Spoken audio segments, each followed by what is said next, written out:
Alrighty, so let's take a look at what I deem to be, pretty damn high probable scenarios for us to look to get involved with. So we can clearly see that the 4-hour chart is bullish. We've had a very, very overextended run to the upside.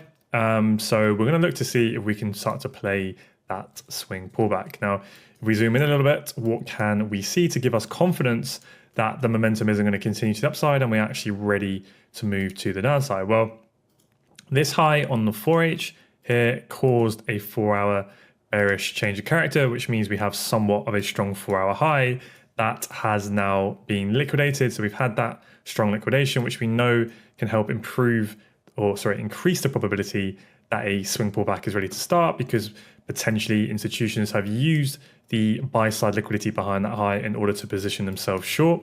But what's better and even greater confirmation of that is we're starting to see kind of those first signs of bearish eye bosses, right? We're starting to see that structure shift, candle closes below the low, bigger bearish body candles are starting to kick in, right? These candles, you can start to see that bearish momentum kicking in. Okay, starting to see bearish order flow being respected with the fractal order flow there. And now we have this 4-hour supply zone here. So when I see price action like this, especially if it's lined up with the M15, I get pretty excited to want to get involved, right? Nice big overextended run. There's nothing of any real significance in this leg in terms of opposing key levels for us to short against, right? There's no like structural low here where price can sweep liquidity and push back up. There's no significant demand here, right? A lot of room and risk reward, almost like a vacuum in price for us to target to the downside. So when I see this, I really like it. Obviously, we can get chopped up a little bit when you try and get in early shorts, but when you've got the strong liquidation, starting to move down, starting to see clear bearish order flow, for me, that is go time, especially when you see it clear on the M15, right? Where we have shifted bearish here on the swing structure. We've then had another bearish boss, really to confirm that, because now we have both a confirmed lower low and a confirmed lower high. We have this 4-hour supply here. So in an ideal world, I would love to get short from this extreme M15 supply zone, right? Kind of like that phase B trade we looked at in the medium probability examples, where we could look to see if we get that strong liquidation into this extreme. But we know that price doesn't have to move up that high.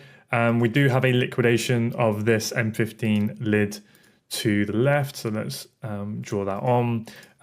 But so far, if we identify the M15 PBL, right, the demand that liquidated that lid to the left, we've had a mitigation, okay? Now that PBL has been tapped, but it hasn't made a higher high yet. So let's just play price a little bit forward into session open and just see what we can work with.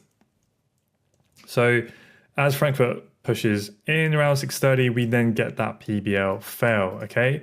So this is then where you want to be on the ball and going right. Because this is kind of a mistake I see sometimes a lot in the community. It's completely understandable. I'm not having to go at anyone here. It's just something to like be aware of. Is we can do our pre-session analysis and we're like, right, we've kind of had a decent amount of momentum. We're correcting. Like at this point here, I'd probably be thinking, yeah, there's a decent probability price is probably going to push up another leg, just with the way it's looking. Potentially get a mitigation into this level, right? And then I'll look for the shorts. Or of course, you could then wait for the bearish eye boss, then look for the pullback, right? Something like that. That's what I'd be thinking at that point. But then when you start to see sort of this happen, where we've come into the PBL flip, we've pushed up, we've failed to put in a higher high, zoom in a bit, right? And then we're starting to come down with bigger momentum, right? Big sort of strong bearish close like that. So the PBL has failed. We've got a bearish change of character. We've swept liquidity to the left. We're within 4-hour supply. But again, it's the higher time frames are prime for me. I want to be thinking a little bit more aggressively of just like, right, I'm willing to start to look for shorts within here. And if I'm wrong and this is just an internal pullback to go higher, then I'll look for the short here, right? These are the areas in which it's like I'm not going to wait for everything to be absolutely perfect when this is looking pretty decent already. So in this scenario, the M15 supply is a little bit messy because it's kind of a bit of a corrective range and then we push down. So you can kind of do it one or two ways.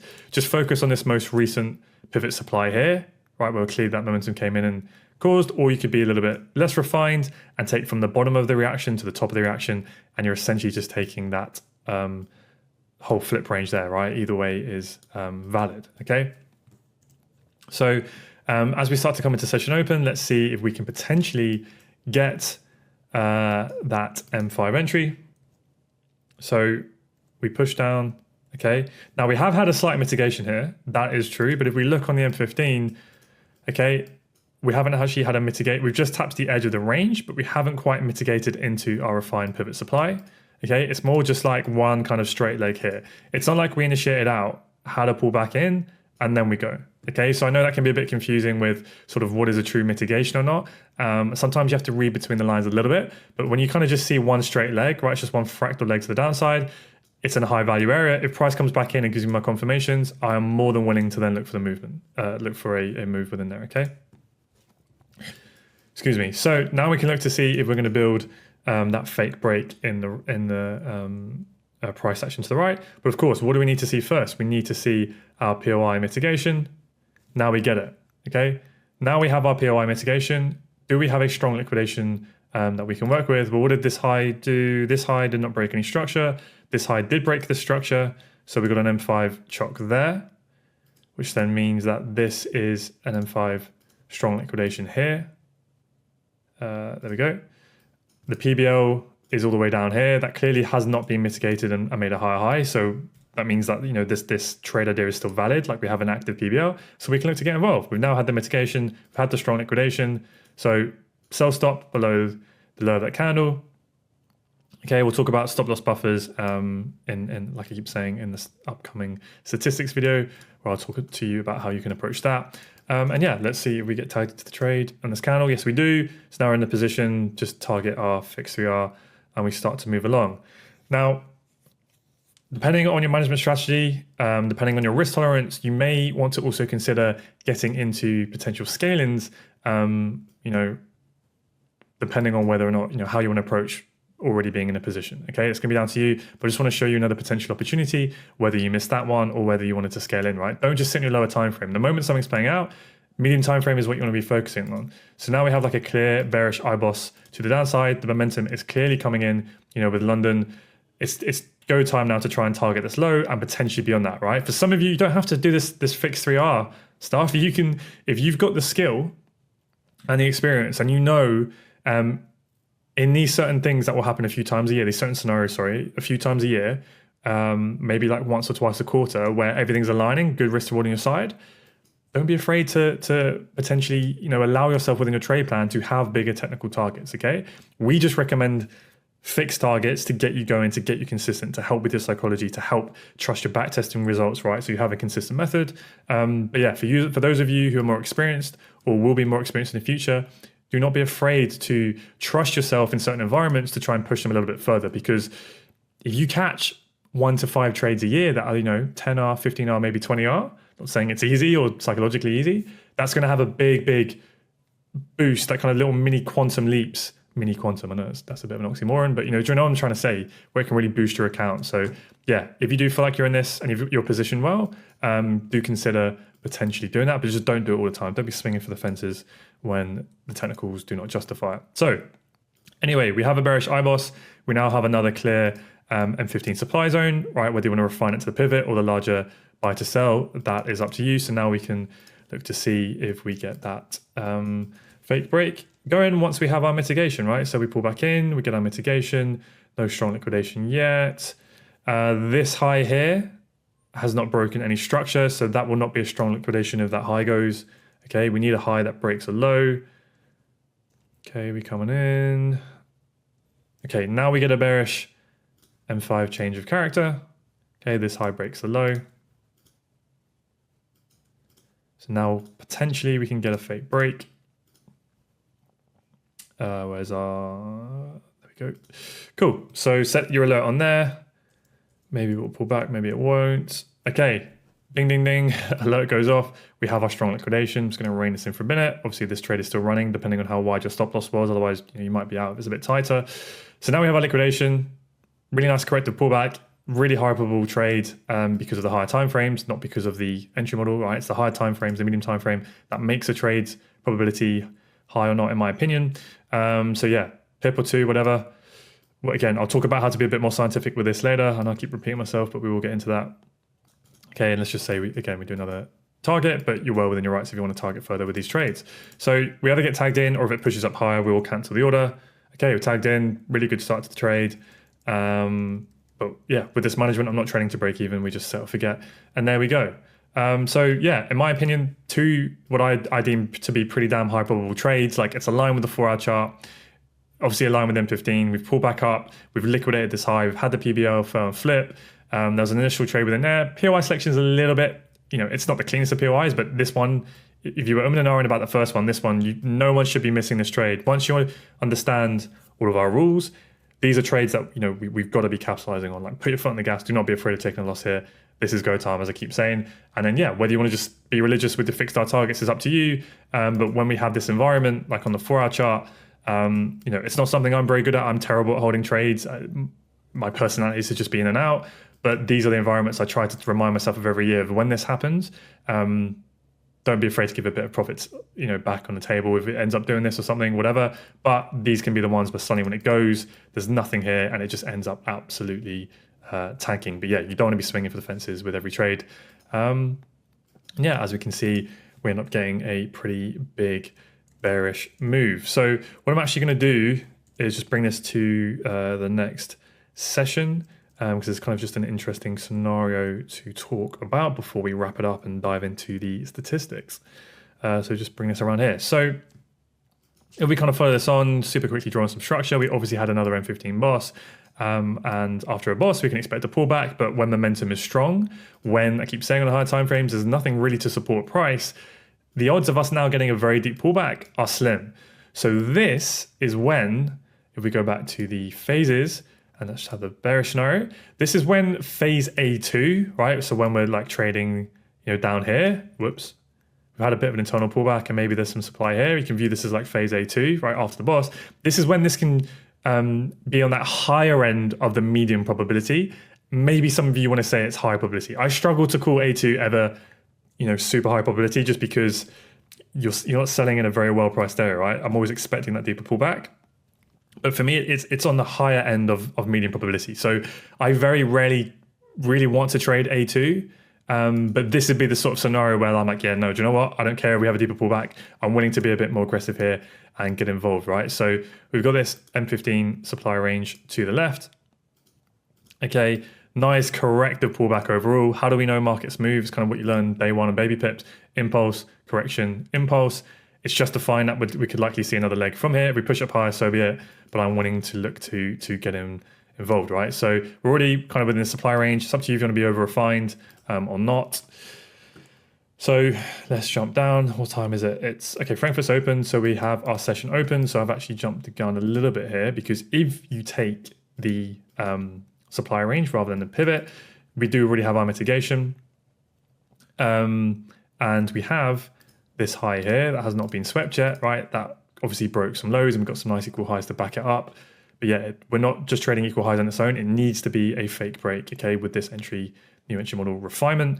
So here we go, just in the interest of not being lazy and drawing out, that high obviously clearly breaks structure. So this is where we would set our alerts on there and wait for a liquidation. Okay, boom, alert goes off, liquidation. We've obviously had the POI mitigation. If you want to get involved, technically this is the start of your first, time where you can set a sell stop order to potentially get tagged in. Now, if you want to get that kind of 3.3R to the low, it's up to you whether or not you view the risk to reward as there. I would say most times price is probably going to push a little bit past the low anyway, so don't be too afraid of if your exact target can't get below it. See how you get on with the testing. But obviously in this scenario as well, what are we expecting? We're expecting a lot further downside. So this is where you're like happy to have kind of, not getting a full target before the low anyway. So let's take a look and see if you did it this way. All right, you don't need to stop to be here, give it a bit of room. Again, we'll talk about how you can make that exactly mechanical, so not using too much discretion on the buffer you want to use. So this is a good example, right? Because we have our sell stop below the entry candle, the liquidation candle. I don't know what we're going to call it yet, but whatever. We get the next candle. Now this candle doesn't break the high, so we don't need to cancel it, but we also don't get tagged in. So when that happens, you just leave the order. Nothing needs to change, okay? Next candle, okay, that tags us in, so now we're in the trade. Let's see what happens next.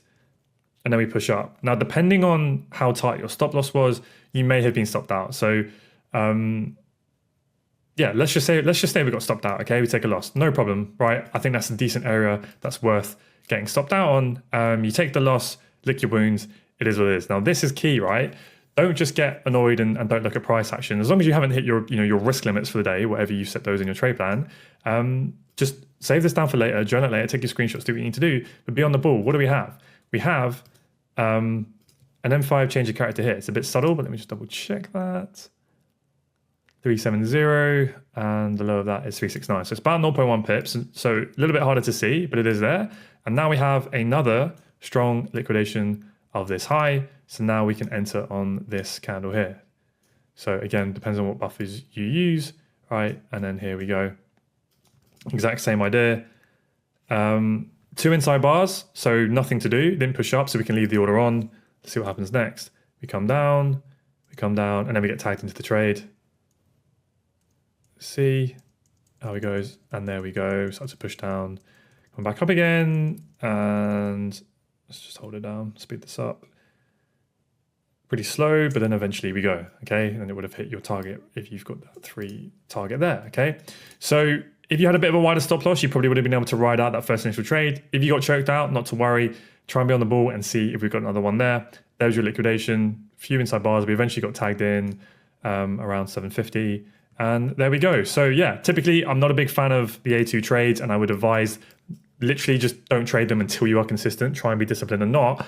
But if we get in an environment like this is kind of when I'm a bit more willing personally to look to trade those. So yeah, I hope that kind of series of breaking them down into low, medium, and high probability was helpful rather than kind of just doing random examples. It's really good to kind of reiterate this theory with the phases cheat sheet. It's not completely foolproof, because obviously every scenario is quite different. There's always variables you need to take into account. And like I said, that is probably the hardest part of the strategy, is getting the experience to know what to pay attention to when, to weigh them all up in your mind and when to get involved. But I promise you it does come with time, and this cheat sheet hopefully can be extremely helpful of a way to think about it. And obviously also what will be helpful is when you do your data collection through your backtesting and also your live trading, is to have a column in your spreadsheet or Notion, whatever you use, and to label these categories. And you may want to build your own categories. You may want to make even more categories there with more filters, whatever.